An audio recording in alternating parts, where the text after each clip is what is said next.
To give you guys a walkthrough on some of the ways that I like to study the Bible, that is. What things, like why it's so big, what things I like to study, what things I like to look at, how I like to do it, and all the things since you guys seemed interested. So, opening it up, I have just a intercession that I did here in prayer with the Lord. So, when I read and study a book, I highlight it to show that I've done it. I started studying this book November 14th, 2022, and I'm only about 2/3 of the way through. So we still have a ways to go. Some of my favorite ways to add notes are just taping them in. So you'll see like this, I just tape in a piece of paper, decorative paper. I highlight different colors, usually mean different things. Green is usually for prophecy, pink is usually for God, orange is usually whoever the villain is at that moment, blue is whoever the good guy is at that moment, so on and so forth. So I have a lot of different kinds of notes in here. Some are just like what I got from a passage. Other ones will be more in-depth word or verse studies.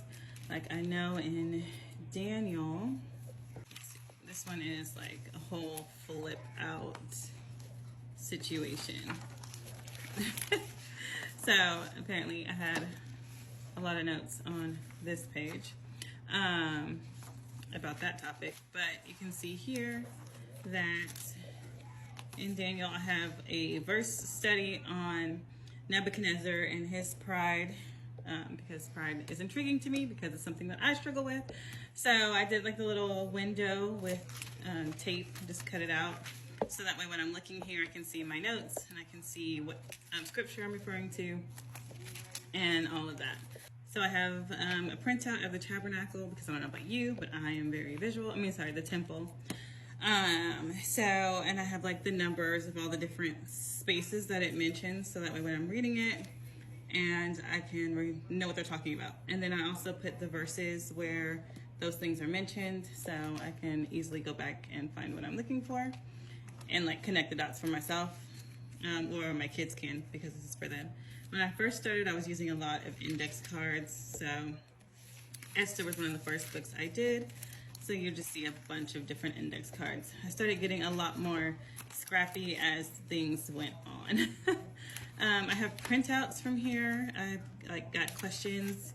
When I need commentary or I have questions I need answered, I'll go look them up. And so I'll just take that whole answer, crop it or whatever, and then print it in my Bible. This one is on the order of Melchizedek. I also have that one, another printout like that I know for the trumpets. I have one of my favorite songs in here, Even If By Mercy Me, and of course I put it in Daniel because even if, that's where the verse is, being thrown into the fire and all of that. This one I did with a bunch of ladies I'm studying. We studied this scripture and we did like a rewrite for content. So I did that with my own interpretations, and then I have my notes here.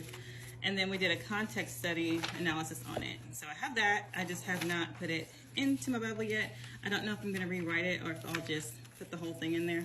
We shall see. I have notes from my pastor. In Ephesians, I know I made an envelope.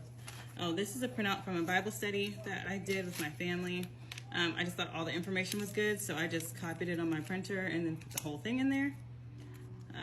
This is printouts from church.